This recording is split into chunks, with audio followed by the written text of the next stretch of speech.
this year, it'll be next year. But he is on such a fantastic path, not just in his real estate career, but as a person as well, watching him grow as a person. So give a big hand to Hussein Kabani. Sell it, sold. House been on the block for a month. House ain't selling its stuff. So I went and hit Benny up. Now I gotta get a moving truck.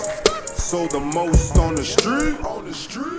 He could sell your house in a week. Goddamn. Sell it. That's right. I got my own song. Sell it. Good morning, everybody. My name is Hussein Kabani, as Rob mentioned. What I want to do today is I just want to kind of share a little bit about my life, my experience, my career, where I'm at, where I'm going. So I'll simply start with my background, just so you guys get an idea of how I came to doing what I'm doing now. My parents are immigrants, like Rob did the polling that most of our family immigrated to Canada. So my parents are immigrants. We ended up living in a small place called Chippewa, just outside of Niagara Falls, and it was really weird in the 80s growing up there because I was like the only brown kid in school aside my siblings. So I got called a nerd, I got beat up all the time, and it was just not a cool place to be. Eventually, we ended up moving to Richmond Hill, which sounds really good, but after a little while, I realized we actually lived in subsidized housing. So it was interesting. So we really did grow up kind of on the poor side of the scale. And I've always been super motivated about making money and being in business and just working. I think I've always kind of toot my own horn, but I've always, I think, produced a very good work ethic. So basically, that's my background in terms of like growing up. My schooling is, I would say, pretty poor. I never really paid attention in class at all. In elementary school, especially when I lived in Chippewa, like there was no point in paying attention. Like I didn't even understand what was going on. When I went to kindergarten, I barely even spoke English. But when I moved to Richmond Hill, and I remember being in grade 7, I actually didn't pay attention at all, and I got labeled as having a learning disability. So they put me in this special group, special class, and I had like another 4 people with me there. It was a pretty cool group. We all got a Miss French, which was awesome, because I didn't really want to take it. But from there, like I was always still socially awkward just because of the environment I kind of grew up in Chippewa. So I was very socially awkward. I would never talk to anybody. Like you really had to engage me for me to be able to speak to you. But in high school, when I got to high school, I decided like, okay, something's got to change. Like I don't want to be called a nerd and be a loner and all these other negative things. So I got involved with smoking, drinking, hanging out with people that I shouldn't be, and that got me in the cool group of kids very quickly. Probably wasn't the right decision for me, but one thing that came out of it was I kind of did learn a little bit more about how to be social. So I guess might have been a little bit good. Yeah, until the point I got kicked out of high school. Yeah, because I was hanging out too much with the cool kids and I got kicked out for skipping too much class. My parents were not happy, especially being an Indian guy. Like, my parents wanted to kill me.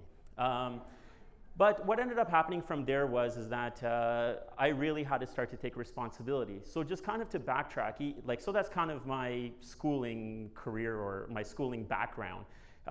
Aside from that, I actually went to college for 1 semester and dropped out. It just really wasn't for me. So in terms of like work, I remember my earliest memory of being like 3 or 4 years old. My dad had a store. I wanted to help him run the store. Actually, I wanted to run the store. So I sat right on the counter and tried to work the cash register. I clearly remember trying to do that.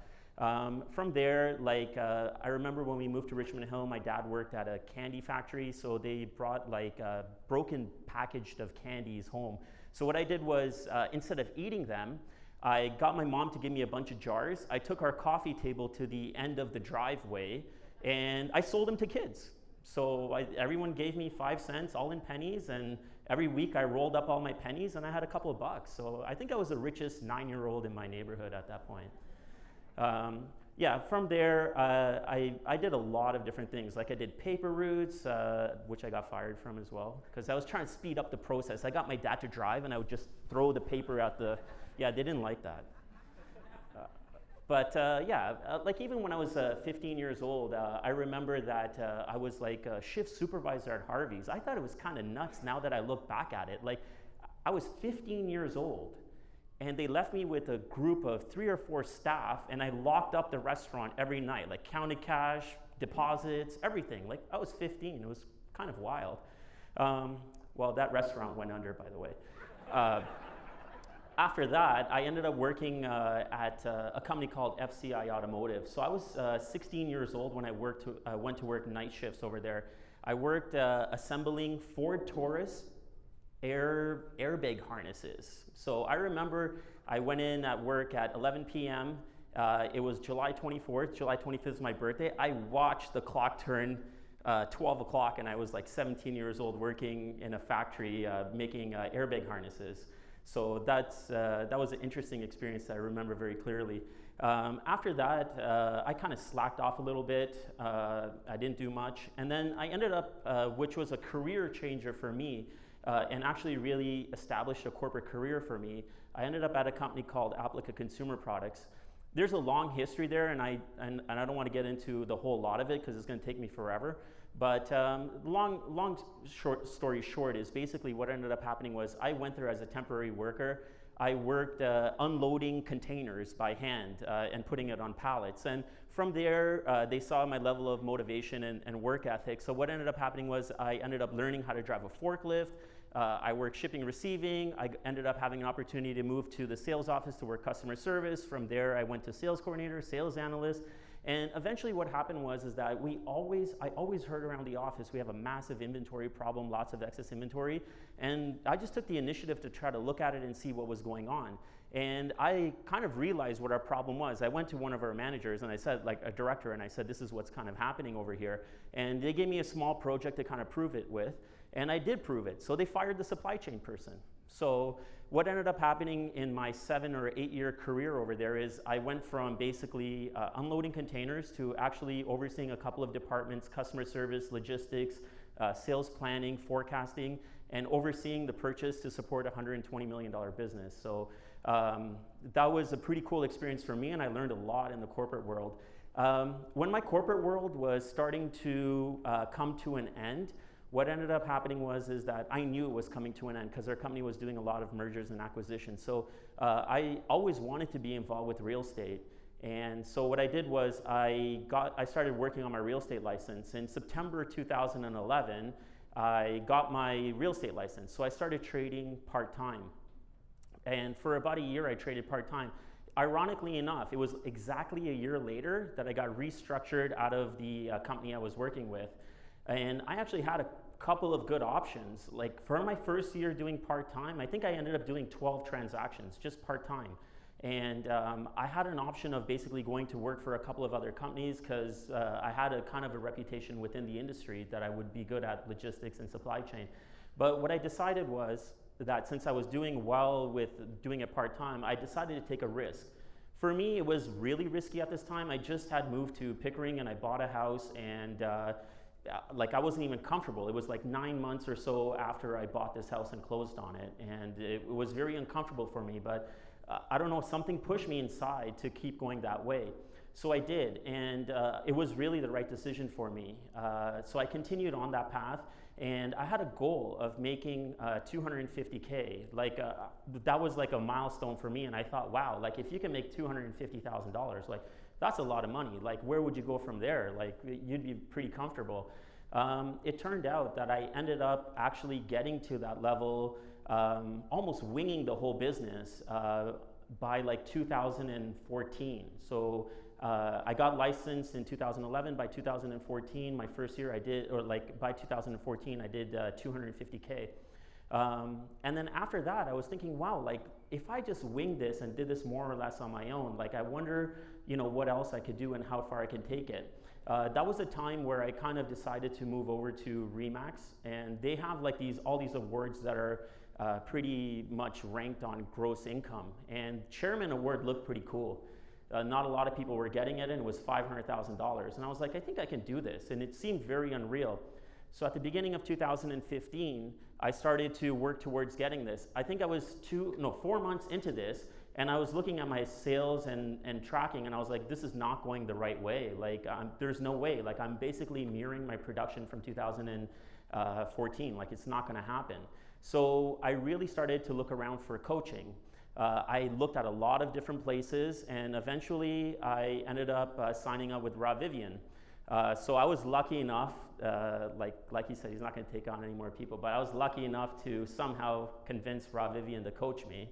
I had to really sell it to him though, because I told him, like, you're a farmer, I want to be a farmer, and I had to really pitch it hard to him. So he ended up coaching me, and the first year that he actually coached me, I got to 350K, and then the next year, just the next year after that, so at the end of 2016, I got to 500K. So 2 years of coaching basically doubled my business. So Rob really doesn't like it when I'm up here like pitching coaching, but for me, that was really the game changer for me. Like to get to that production level that quickly was huge.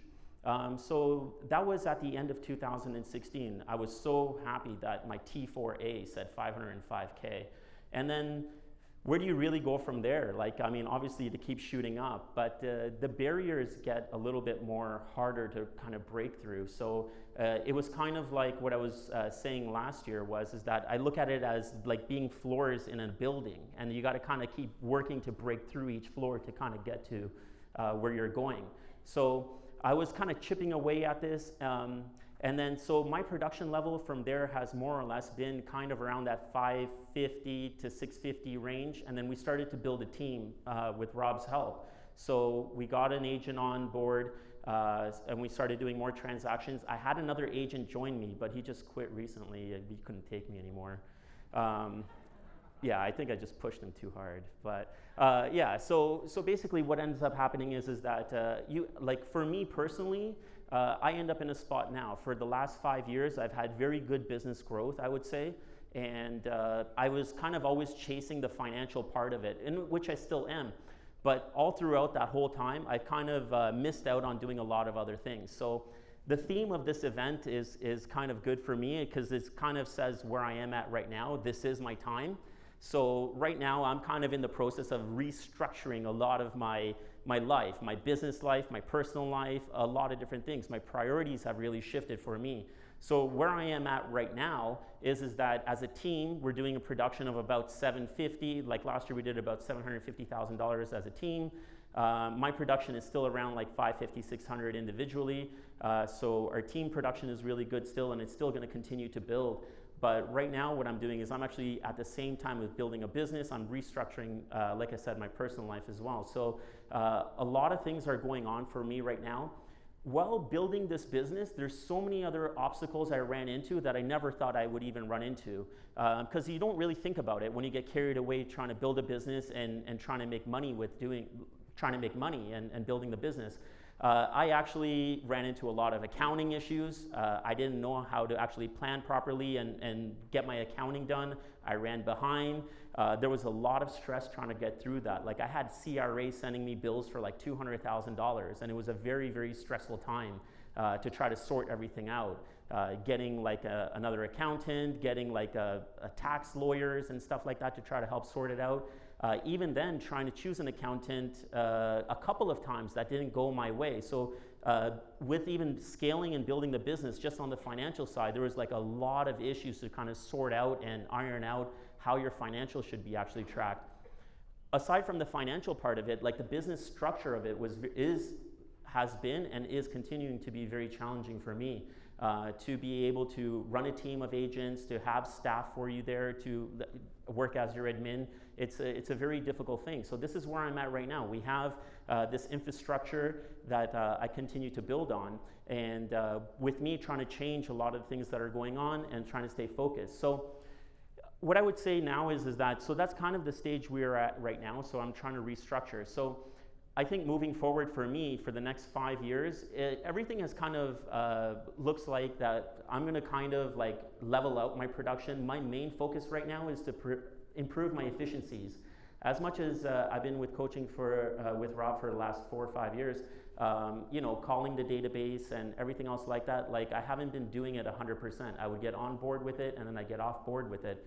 But it's just like I was thinking of the concept of that you go to college or university for like 4 or 5 years and you're kind of learning as you're going and implementing what you're learning as you're going. So I think I'm at that kind of cusp right now that it's like very, very, very clear to me that this is what I need to do to improve my business and make it run smoothly. So I'm at the process right now of what I'm looking forward to doing in the next few years is actually stabilizing my business and really working on building up the efficiencies within it and just kind of sticking to the plan. At the same time, I have a very ambitious goal of trying to build a family, and also I have other interests as well with other businesses. So I got involved with like lending money, like doing second mortgages, which has kind of become very lucrative for me. You know, in the next 10 years, I would say, not even 5 years, but in the next 10 years, my goal is to have basically $3 million lent out. My goal, before I turn 45 or when I turn 45 in the next 9-10 years, is going to be that I want to have enough cash coming into my bank account without me having to leave my house. So I don't think I would ever stop trying to build a business and continuing to improve and make more money, but I want to buy that comfort level that basically says I don't have to leave my place and the money will consistently come into me.